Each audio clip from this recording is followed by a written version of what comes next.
சீரியல்ல இந்த மாதிரி ராதிகா வீட்டை விட்டு காலி பண்ணிட்டு போறாங்கன்ற விஷயத்த பாக்யா எவ்வளவோ கோபிக்கு தெரிய வைக்கிறதுக்காக ட்ரை பண்றாங்க. ஆனா ஈஸ்வரியோ இதுக்கு மேல என் பையனை நான் விட்டு பிரிஞ்சு இருக்கவே மாட்டேன்னு சொல்லிட்டு முடிவெடுத்தது மட்டும் இல்லாம அந்த கடவுள் என்னோட வேண்டுதலை நிறைவேற்றிட்டாங்க. அதை இந்த பாக்யா கெடுக்க நான் விடவே மாட்டேன்னு சொல்லிட்டு நினைச்சது மட்டும் இல்லாம இனியாவையும் செலியனையும் பாக்யா இதுக்கு மேல போன் பண்ணா தயவு செஞ்சு அட்டன் பண்ணாதீங்க அப்படின்னு சொல்லிட்டு கோபி வந்ததுக்கு அப்புறமா கூட அவங்க கிட்ட எந்த ஒரு விஷயமே தெரியப்படுத்தாம அவங்க பாட்டுக்கு அமைதியா அவங்களோட டைமை ரொம்பவே சந்தோஷமா என்ஜாய் பண்ணிட்டு இருக்கா. ஆனா இந்த பக்கமும் ராதிகாவை நினைச்சேன் ஏன் ரொம்பவே ஃபீல் பண்ணது மட்டும் இல்லாம செல்வி மூலியமா ராதிகா தன்னந்தனியா அந்த வீட்டுல அங்கன்றதை தெரிஞ்சுக்கிட்டு மனசு கேட்காம அவங்களுக்கு சாப்பிட்றதுக்காக சாப்பாடெல்லாம் எடுத்துட்டு போயிட்டு அவங்க கூட உட்காந்து ரொம்பவே ஃப்ரெண்ட்லியா இதுக்கு முன்னாடி எப்படியெல்லாம் பேசிட்டு இருந்தாங்களோ அந்த மாதிரியெல்லாம் பேசிட்டு இருக்கா. அதே மாதிரி ராதிகாவுமே பாக்கிய கிட்ட ரொம்பவே சந்தோஷமா பேசிட்டு இருக்காங்க. அது மட்டும் இல்லாம நம்ம முன்னாடி மாதிரியே கடைசி வரைக்கும் இருந்திருந்தா 2 பேருமே சந்தோஷமா இருந்திருக்கலாம். ஆனா நான் தான் உங்களோட லைஃப்ல மிகப்பெரிய தப்பு பண்ணிட்டேன். அதுக்காக என்ன தயவு செஞ்சு மன்னிச்சிருங்கன்னு சொல்லிட்டு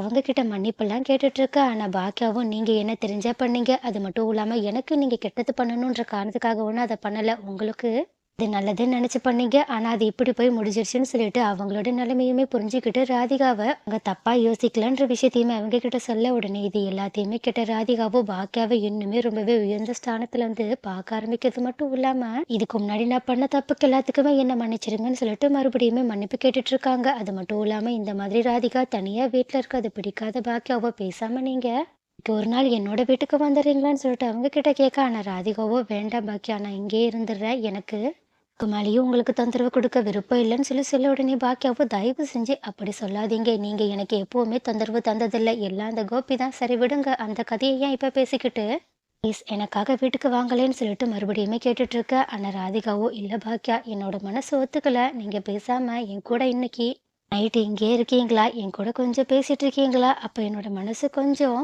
நிம்மதியா இருக்கும்னு நினைக்கிறேன் அப்படின்னு சொல்ல உடனே இந்த மாதிரி ராதிகா தங்கிட்ட கேட்கறத பார்த்த பாக்கியாவும் ராதிகா எந்த அளவுக்கு லோன்லியா இருக்காங்கன்றத புரிஞ்சுக்கிட்டு அவங்க கூடயே நைட்டு ஸ்டே பண்ண சம்மதிக்கிறாங்க. டோலாம 2 பேருமே நைட்டு ஃபுல்லா அவங்க இதுக்கு முன்னாடி எப்படிலாம் இருந்தாங்கன்ற பழைய கதையெல்லாம் பேசி சிரிச்சிட்டு இருக்காங்க. அதுக்கப்புறமா காலையில விடிஞ்சதுக்கு அப்புறமா இந்த மாதிரி பாக்கியா சரி வாங்க ராதிகா நம்ம போய் ஒரு வாக்கிங் மட்டும் போயிட்டு வந்துடலாம் அப்படின்னு கூப்பிட உடனே ராதிகாவும் சரி பாக்கியா நம்ம கடைசியா ஒரு வாக்கிங் போயிட்டு வந்துடலாம், ஏன்னா அதுல வீட்டு ஓனர் இங்க வந்துருவாங்க, அவங்க கிட்ட நான் பேச வேண்டியது எல்லாத்தையுமே பேசிட்டு இங்க இருந்து நான் ஒரு ரெடியா போயிடுவேன், அது மட்டும் இல்லாம இதுக்கப்புறமா நான் உங்களை பாப்பனான்னு கூட தெரியலன்னு சொல்லிட்டு உடனே இதை கேட்டுட்டு பாக்கியாவும் ரொம்பவே ஸ்ட்ரிக்டா தயவு செஞ்சு இப்படி சொல்லாதீங்க, இதுக்கப்புறமாவும் நம்ம பெஸ்ட் ஃப்ரெண்ட்ஸா தான் இருக்க போறோம், அது மட்டும் இல்லாம உங்களுக்கு எப்ப தோணுதோ அப்போ என்னை பார்க்க நீங்க கண்டிப்பா என்னோட வீட்டுக்கு வரணும், அது மட்டும் இல்லாம வரும்போது அந்த வீட்டுல கோபி இருப்பாங்களோன்னு சொல்லிட்டு கவலை மட்டும் படாதீங்க, ஏன்னா கண்டிப்பா நீங்க வரும்போது அந்த வீட்டுல கோபி இருக்க மாட்டாங்க, அதுக்கும் மேல நம்மளோட ஃப்ரெண்ட்ஷிப்பை இதுக்கு மேலேயும் நான் யாருக்காகவும் விட்டு தர விரும்பலன்னு சொல்லிட்டு இதுக்கப்புறமாவும் நம்ம ரொம்பவே நெருங்கிய தோழிகளா இருக்கணும்னு சொல்லிட்டு அவங்க கூட சந்தோஷமா பேசி அவங்கள வாக்கிங் கூட்டிட்டு போகிறாங்க. அது மட்டும் இல்லாம அங்க இந்த மாதிரி பாக்கியாவும் ராதிகாவும் ஒன்னா வாக்கிங் வரத பார்த்த இந்த ஏரியாவில் இருக்கவங்க எல்லாருமே ரொம்பவே ஆச்சரியப்பட்டது மட்டும் இல்லாம பாக்கியா கிட்ட வந்து வந்து அந்த விஷயத்த பத்தி பேசிட்டு இருக்கா. ஆனா பாக்கியாவோ வர்றவங்க எல்லாரோட வாயையுமே அடக்கி அங்கிருந்து அனுப்பி வச்சது மட்டும் இல்லாம அவங்க ராதிகா கூட ரொம்பவே சந்தோஷமா டைம் ஸ்பெண்ட் பண்ணிட்டு இருக்காங்க. அப்போ இது எல்லாத்தையுமே பார்த்துட்டு இருக்க பாக்கியா தான் கூட ராதிகா இருக்கும்போது எவ்வளவு சந்தோஷமா இருக்காங்க சொல்லிட்டு நினைச்சது மட்டும் இல்லாம முடிஞ்ச அளவுக்கு இவங்களை கஷ்டப்படுத்தாம நம்மளாவது பாத்துக்கணும்னு சொல்லிட்டு நினைச்சு அவங்கவே சந்தோஷமா ஆறுதல் படுத்திட்டு இருக்கா. அப்போ இந்த மாதிரி பாக்கியோட குணம் எல்லாத்தையுமே பார்த்த ராதிகாவும் அவங்க கிட்ட மறுபடியுமே மனசை விட்டு மன்னிப்பு கேட்டது மட்டும் இல்லாம கேக்குறேன் தப்பா நினைச்சுக்காதீங்கன்னு சொல்லிட்டு இந்த மாதிரி நீங்க கோபியை பிரிஞ்சதுக்கு அப்புறமா ரொம்பவே கஷ்டப்பட்டிருப்பீங்கல்ல அப்படின்னு கேட்க உடனே பாக்கியாவும் ரொம்பவே பெருந்தன்மையா கோபியை பிரிஞ்சதுக்கு அப்புறமா அவங்களுக்கு ஏற்பட்ட நல்ல விஷயங்கள் எல்லாத்தையுமே ராதிகா கிட்ட சொன்னது மட்டும் இல்லாம அவங்க மனசுக்குள்ளேயே நான் இப்படி சொல்றதுனால கண்டிப்பா நீங்க இதுக்கப்புறமா கோபியை பிரிஞ்சதுக்கு அப்புறமா கொஞ்சமாவது உங்களோட நிம்மதியையும் சந்தோஷத்தையும் தேடி போவீங்கன்னு நினைக்கிறேன்னு சொல்லிட்டு அவங்களுக்கு நல்லா சொன்னா கொஞ்சம் பெட்டரா ஃபீல் பண்ணுவாங்களோ அதெல்லாம் சொல்லிட்டு இருக்கிறது மட்டும் இல்லாம அவங்க இதுக்கு முன்னாடி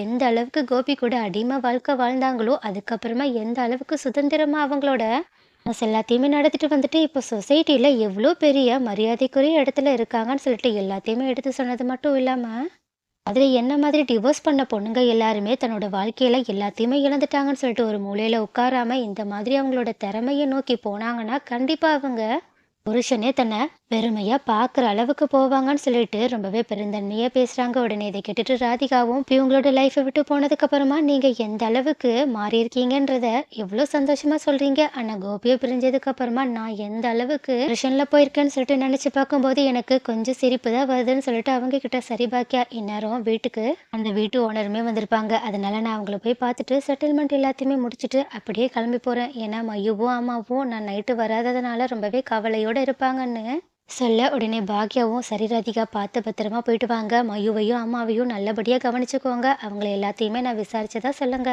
அது மட்டும் இல்லாம அப்பப்ப எனக்கும் கால் பண்ணி பேசுங்கன்னு சொல்ல, உடனே ராதிகாவும் கண்டிப்பா பாக்யா, இதுக்கப்புறமா நீங்க சொன்ன மாதிரியே நம்ம நல்ல பெஸ்ட் ஃப்ரெண்ட்ஸா இருப்போம். என்னோட லைஃப்ல எந்த ஒரு முக்கியமான விஷயமா இருந்தாலும் அதை நான் ஃபர்ஸ்ட் உங்ககிட்ட தான் ஷேர் பண்ணுவேன்னு சொல்லிட்டு அங்கிருந்து அப்படியே கிளம்பி போக. ஆனா போகும்போது திரும்பி திரும்பி பாக்கியாவை ரொம்பவே ஏக்கத்தோடையும் அன்போடையும் பார்த்துட்டு போறாங்க. அப்ப இது எல்லாத்தையுமே பார்த்த பாக்கியாவும் ராதிகா மனசுக்குள்ள எந்த அளவுக்கு கஷ்டத்தோட இருக்காங்கன்றத புரிஞ்சுக்கிட்டு ரொம்பவே சோகத்தோட அவங்களோட வீட்டுக்கு கிளம்பி போறாங்க. அது மட்டும் இல்லாம அங்க போயிட்டு ஜெனி கிட்டயும் செல்வி கிட்டயும் தான் நைட்டு வராததுக்கான காரணத்தையுமே சொல்லிட்டு அங்க நடந்த எல்லா விஷயத்தையுமே சொல்றாங்க. அது மட்டும் இல்லாம இந்த கோபின்ற ஒரு ஆளால எங்களோட லைஃப் மொத்தமா எப்படி மாறிடுச்சு பாத்தியா ஜெனி அப்படின்னு சொல்லி ரொம்பவே ஃபீல் பண்ணிக்கிட்டும் இருக்காங்க. அப்போ அவங்களுக்கு ஜெனியும் செல்வியும் ஆறுதல் சொல்லிட்டு இருக்கா. ஆனா இன்னொரு பக்கம் இந்த மாதிரி கோவிலுக்கு போயிட்டு அங்க எல்லா செலிப்ரேஷனையுமே முடிச்சுட்டு கோபியும் அவரோட அம்மா பசங்க கூட ரொம்பவே சந்தோஷமா வீட்டுக்கு வந்துட்டு இருக்காங்க. அதுவும் சிரிச்சு பேசி விளையாண்டுகிட்டே வந்துட்டு இருக்கா. அப்ப இது எல்லாத்தையுமே பார்த்த பாக்கியாவும் செம்ம கோவத்தோட சோஃபால உட்காந்துருக்கிறது மட்டும் இல்லாம கிட்டயுமே ஒரு வார்த்தை கூட பேசாம உட்காந்துருக்காங்க. ஆனா இது எல்லாத்தையுமே ஈஸ்வரி ஒரு பக்கம் பார்த்தாலும் பரவாயில்ல, இவளோட கோவம் நம்மள என்ன பண்ணிட போகுதுன்னு சொல்லிட்டு அவங்க பாட்டுக்கு மாதிரி கோவில்லையும் வழியிலையும் நடந்த எல்லா காமெடியான விஷயத்தையுமே பேசி சிரிச்சிட்டு இருக்க கோபியுமே ஜெனி கிட்டயும் அந்த விஷயத்த சொல்லி ரொம்பவே சந்தோஷப்பட்டுட்டு இருக்கா. ஆனா ஜெனியோ எனவே பாக்யாவும் ராதிகாவும் எந்த மாதிரி கஷ்டத்தை அனுபவிச்சுட்டு இருக்காங்கன்றத நல்லா புரிஞ்சுக்கிட்டு இருந்ததுனால அந்த விஷயம் எல்லாத்தையுமே கொஞ்சம் கூட பிடிக்காம தான் கேட்டுட்டு இருக்காங்க. இல்லாம இந்த மாதிரி ஈஸ்வரி பாக்யாவுக்கு தெரிய வைக்கணும்ன்ற காரணத்துக்காகவே ஜெனி கிட்ட என்னோட பையன் கோவில்ல சாமி முன்னாடி எனக்கு ஒரு சத்தியம் பண்ணி கொடுத்துருக்கான் தெரியுமா, என்ன சத்தியம்னு கேள, இதை கேட்டா ரொம்பவே ஆச்சரியப்படுவேன்னு சொல்லி கேட்க, உடனே இதை பார்த்துட்டு ஜெனியும் ரொம்பவே குழப்பத்தோட என்ன ஆண்டி ஏதோ சத்தியம்லாம் பேசிக்கிட்டு இருக்காங்கன்னு சொல்லிட்டு பாக்கிய கிட்ட லைட்டா குசு குசுன்னு பேச, பக்கத்துல அந்த செல்வியோ ஆர்வ தாங்க முடியாம அப்படி என்ன சத்தியத்தை உங்க பையன் பண்ணி கொடுத்தாங்களாம் அப்படின்னு கேட்க, உடனே ஈஸ்வரியும் என் பையன் இதுக்கப்புறம் வாழ்நாள் ஃபுல்லா என் கூட தான் இருப்பான், அதுவும் இந்த வீட்டுல தான் இருப்பான், இதுதான் அவன் எனக்கு பண்ணி கொடுத்த சத்தியம்னு சொல்ல, உடனே இதை கேட்டுட்டு எல்லாருமே அதாவது பாக்கியா ஜெனி செல்வின்னு சொல்லிட்டு எல்லாருமே செம்ம ஷாக்ல உட்காந்துருக்க. ஆனா பாக்கியாவும் மனசுக்குள்ள இதுக்கு மேலேயும் அம்மா உங்ககிட்ட ஒன்று கேட்பேன், அதை எனக்காக நீ பண்ணுறியான்னு சொல்லிட்டு கேட்க, உடனே எழிலும் சொல்லுங்கம்மா என்ன பண்ணணும் என்ன விஷயம்னு சொல்லி கேட்க, உடனே பாக்கியாவும் அவங்க கிட்ட இந்த மாதிரி அம்மா இதுக்கப்புறமா உன் கூடயே வந்து தங்கலான்னு முடிவு பண்ணியிருக்கம்மா, சொல்லப்போனா என்னோட வாழ்நாள் முழுக்க நான் உன் கூடயே வந்து உன்னோட வீட்டிலே இருக்க சம்மதமா அப்படின்னு கேட்க, உடனே இதனால சந்தோஷப்பட்ட எழிலும் அம்மா நீங்க என்னம்மா என்கிட்ட போய் இந்த மாதிரி கேள்வி கேட்டுட்டு இருக்கீங்க, எப்பனாலும் நம்ம வீட்டுக்கு வாங்கம்மா, நானே பேசாம இருங்க இப்பவே கிளம்பி வீட்டுக்கு வரேன், நீங்க பட் திங்ஸ் எல்லாத்தையுமே பேக் பண்ணிட்டு ரெடியா இருங்க, ஏன்னா அங்க என்ன நடந்திருக்கும்னு என்னால இப்பவே நல்லா புரிஞ்சுக்க முடியுது, அதனால நீங்க எதுக்காக அங்க அந்த ஆளுங்க கூட இருந்து கஷ்டப்படணும், என் கூட வந்து சந்தோஷமா உங்களோட டைமை ஸ்பெண்ட் பண்ணுங்கம்மா, சொல்ல போனா குழந்தையும் அமிர்தாவும் இந்த விஷயத்தை கேட்டுட்டு ரொம்பவே சந்தோஷப்படுவாங்க தெரியுமான்னு சொல்லிட்டு செம்ம குஷியோட பாக்கியாவை பிக்கப் பண்றதுக்காக அவங்களோட வீட்டுக்கு வரேன்னு சொல்லிட்டு போனை கட் பண்ண, உடனே இந்த விஷயத்தை கேட்ட கோபையும் ரொம்பவே ஷாக்கோட பாக்கியா கிட்ட ஏன் பாக்கியா எதுக்காக நீ இந்த வீட்டை விட்டு போறேன்னு சொல்லிட்டு எழில் கிட்ட சொல்லிட்டு இருக்க, ஏற்கனவே எழில் அவனோட சக்சஸ் ஆனதுக்கு அப்புறமா இந்த வீட்டுக்கு தானே வரதா இருந்துச்சு, நீ எதுக்காக இப்போ அவனோட வீட்டுக்கு போறேன்னு சொல்லிட்டு கேட்க, உடனே பாக்கியாவும் கோபி கிட்ட எந்த ஒரு அதிலுமே சொல்லாம அமைதியா அவங்களோட திங்ஸை ரூம்க்கு போய் பேக் பண்ணிட்டு இருக்காங்க. உடனே இந்த விஷயத்த பொறுக்க முடியாத கோபி இனியா செலியன் ஈஸ்வரின்னு சொல்லிட்டு எல்லாருமே பாக்கியோட ரூம்க்கு போயிட்டு ஏன் இப்படி பண்ணிட்டு இருக்கன்னு சொல்லிட்டு அவங்க மேல கேள்வியை கேட்டுட்டு இருக்க. ஆனா பாக்கியாவோ யார்கிட்டயுமே ஒரு வார்த்தை கூட பேசுற உண்மையிலேயே கிடையாது. அது மட்டும் இல்லாம ஈஸ்வரி கிட்ட நான் அப்புறமா என் பையன் கூட தான் என்னோட வாழ்நாள் முழுக்க இருக்கணும்னு ஆசைப்படுறேன், ஏன்னா நீங்க உங்க பையன் கூட இருக்கீங்கன்னா நானும் என் பையன் கூட இருக்கலாம்ல, அது மட்டும் இல்லாம உங்க பையன் இருக்கிற இந்த வீட்டுல என்னோட காலடி கூட படாது அப்படின்னு சொல்லிட்டு அங்கிருந்து கோபமா கிளம்பி போக, அப்ப அவங்கள தடுத்து நிறுத்தின கோபியும் ஆக்கியா உனக்கு என்ன இப்போ, நான் இந்த வீட்டை விட்டு போகணும் அவ்வளவுதானே, நான் இப்பவே இங்க இருந்து போயிடுறேன், அம்மா பக்கத்துல தானே ராதிகா வீடு இருக்கு, நான் அப்பப்போ உங்களை வந்து பாத்துக்கிறேன்னு சொல்லிட்டு உங்களுக்கு பண்ணி கொடுத்த சத்தியம் எனக்கு ஞாபகத்துல தாமா இருக்கு, ஆனா நான் இந்த முடிவெடுக்கலன்னா கண்டிப்பா நம்மளோட குடும்பமே உடைஞ்சு போகிற நிலைமை ஆயிடுமா, அதனால நான் கண்டிப்பா இப்போ இந்த முடிவெடுக்கலான்னு ரொம்பவே தப்பாயிடுமான்னு சொல்லிட்டு நான் ராதிகாவோட வீட்டுக்கே போறேன்னு சொல்ல உடனே இதை கேட்டுட்டு ஈஸ்வரியும் உன்னால அங்க போக முடியாதுப்பா. ஏன்னா அந்த வீட்ல தான் யாருமே இல்லையே. ராதிகா தான் இந்த வீட்டையே காலி பண்ணிட்டு போயிட்டாளே. அப்புறம் எதுக்காகப்பா நீ அங்க போய் கஷ்டப்படணும்னு சொல்லிட்டு கேட்க உடனே இதை கேட்டுட்டு ஷாக் ஆன கோபி என்னம்மா சொல்றீங்க? ராதிகா வீட்டை காலி பண்ணிட்டு போயிட்டாளா அப்படின்னு கேட்க உடனே பாக்கியாவும் சிரிச்சுக்கிட்டே அப்பாடா இந்த விஷயத்த ஒரு வழியா உங்க அம்மா வாயிலேருந்து நீங்க கேட்டுட்டீங்கல்ல.